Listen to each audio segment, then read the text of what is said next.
हाय दोस्तों, आज हम यूनिवर्सल लॉ ऑफ ग्रेविटेशन पर स्टडी करेंगे। दोस्तों, यूनिवर्सल लॉ ऑफ ग्रेविटेशन ये कहता है कि इस यूनिवर्स में जैसे कोई एक बॉडी है, वो दूसरी बॉडी को जिस फोर्स से अट्रैक्ट करती है वो इन्वर्सली प्रोपोर्शनल है इन दोनों ऑब्जेक्ट के मास के। कि मतलब जैसे इनका अगर मास बढ़ता है तो फोर्स ही बढ़ेगी, लेकिन ये चीज़ इन्वर्सली प्रोपोर्शनल है इनके स्क्वायर ऑफ रेडियस के।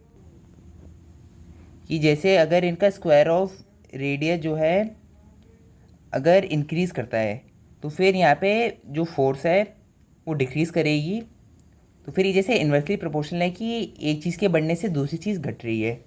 फिर यहाँ पे ग्रेविटेशनल फोर्स की इक्वेशन हम कुछ इस टाइप से लिखते हैं। यहाँ पे जो कैपिटल जी है यह है यूनिवर्सल ग्रेविटेशनल कांस्टेंट।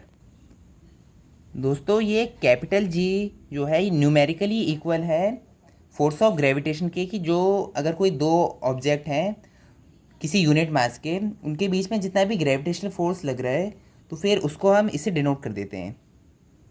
ये एक टाइप से हम इसकी फोर्स को डिनोट करते हैं, लेकिन इसकी वैल्यू होती है जैसे 6.67 इंटू 10⁻⁻11 न्यूटन मीटर स्क्वायर पर केजी स्क्वायर।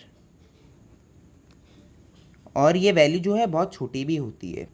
फिर इससे हमें ये भी पता चल जाता है कि जो ग्रेविटेशनल फोर्स है दो ऑब्जेक्ट के बीच में वो बहुत वीक भी है।